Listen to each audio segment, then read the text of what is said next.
Olá pessoal, bem-vindos a mais um vídeo aqui no canal Águias de Aço. E em um conflito que até agora confundiu muitas expectativas, não é exagero dizer que o desempenho da Força Aérea Ucraniana em sua resposta à invasão russa foi um dos aspectos mais surpreendentes. Era previsto que a Força Aérea Ucraniana seria exterminada no solo e no ar já nos primeiros dias de guerra, e até eram esperadas algumas fugas de pilotos com suas aeronaves para outros países, como a gente viu acontecer em outros conflitos, mas o poder aéreo ucraniano se recusou a ceder diante de um oponente muito maior e tecnologicamente mais avançado. Ainda não está claro como a Força Aérea Ucraniana tem conseguido sobreviver contra todas as probabilidades e até ajudado a impedir que as forças aeroespaciais russas alcancem a supremacia aérea. E agora, duas entrevistas com pilotos de combate em serviço revelam alguns detalhes de como a Força Aérea Ucraniana está operando e sobrevivendo. Uma delas é um artigo publicado ontem no New York Times que inclui uma entrevista com um piloto de Su-27, identificado apenas como Andriy.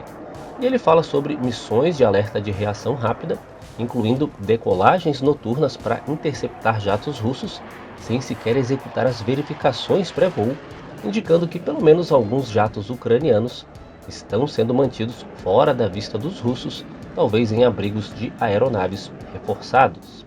E ele afirmou o seguinte: toda vez que eu vou é para um combate real. Em todos os combates com jatos russos não há igualdade. Eles sempre têm 5 vezes mais aeronaves no ar. Tive situações em que me aproximava de um avião russo a uma distância suficientemente próxima para mirar e disparar. Eu já podia detectá-lo, mas estava esperando meu míssil travar enquanto, ao mesmo tempo do solo, eles me diziam que um míssil já havia sido disparado contra mim. E ele afirma que sobreviveu a esse encontro fazendo manobras evasivas para derrotar o míssil, embora provavelmente também tenha feito uso de sistemas de autoproteção do seu jato.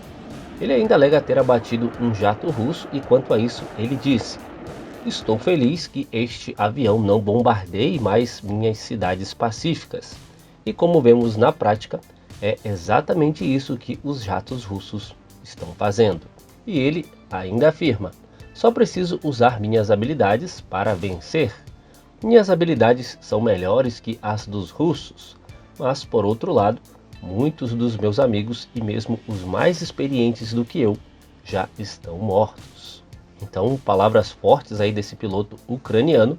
E já o porta-voz da Força Aérea Ucraniana afirmou o seguinte ao New York Times: a Ucrânia tem sido eficaz no céu porque operamos em nossa própria terra. O inimigo, voando em nosso espaço aéreo, está voando na zona de nossos sistemas de defesa aérea. Ele afirma que os ucranianos têm montado armadilhas para a Força Aérea Russa, com caças tripulados conduzindo aeronaves inimigas em setores do espaço aéreo, onde serão confrontadas por mísseis antiaéreos lançados do solo. E isso poderia explicar o aumento no número de surtidas em missões de supressão de defesa aérea inimiga que vêm sendo realizadas pelos caças russos, como o Su-35. E um exemplo é aquele vídeo que a gente viu aqui no canal também, de um Su-35 lançando um míssil anti-radar na Ucrânia, numa dessas missões de supressão de defesa aérea inimiga. Os ucranianos também vêm mostrando um grau de engenhosidade em superar as adversidades na guerra aérea, com esse artigo relatando uma rede de observadores voluntários em solo que permanece em alerta para relatar qualquer atividade aérea russa aos militares. Algo semelhante como se viu na Batalha da Grã-Bretanha durante a Segunda Guerra Mundial. É claro que os locais exatos de operação da Força Aérea Ucraniana não foram divulgados. Suas principais bases aéreas e aeroportos estão sob intenso bombardeio, especialmente por ataques de mísseis russos, e parece que a Força Aérea Ucraniana respondeu a essa ameaça por meio do uso de operações distribuídas. Isso pode incluir o uso de pistas de pouso menores no oeste do país, ou pistas mais longas parcialmente danificadas, ou até mesmo rodovias. E as operações em rodovias são algo que a Força Aérea Ucraniana já vinha praticando, como a gente pode ver aí nesse vídeo que a gente até viu aqui no canal, e que até mostra um Su-27 ucraniano atingindo uma placa de trânsito. O número de aeronaves ainda operadas pela Ucrânia não foi revelado, e alguns relatórios dos Estados Unidos e também do Reino Unido apontam para algo em torno de 55 caças operacionais, o que equivale a cerca de 80% da força pré-guerra.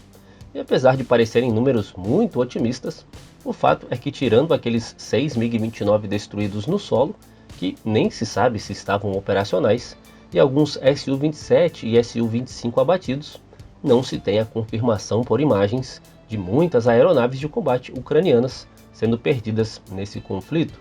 Mas, de qualquer forma, as capacidades operacionais da Força Aérea Ucraniana vão sendo erodidas à medida que os combates continuam, devido ao simples fato de que as aeronaves disponíveis estão sendo operadas muito mais intensamente do que seriam em tempos de paz.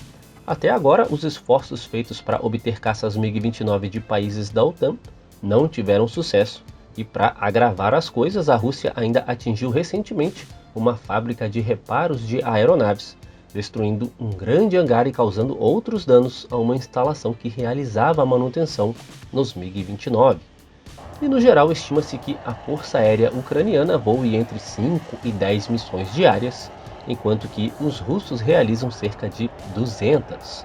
E embora os russos ainda não tenham conseguido estabelecer a supremacia aérea total, esses números ainda refletem a primazia da Força Aérea Russa sobre a ucraniana.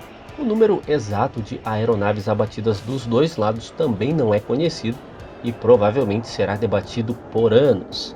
E também não é possível determinar com nenhuma autoridade quais das aeronaves russas foram derrubadas por caças da Força Aérea Ucraniana ou por fogo terrestre, mas essas entrevistas sugerem que eles estão pelo menos encontrando formas de manter algumas aeronaves nos céus da Ucrânia. Mas o fato é que a Força Aérea Ucraniana enfrentará um desafio crescente à medida que as perdas aumentam e a capacidade de manutenção diminui, ao passo que a guerra continua.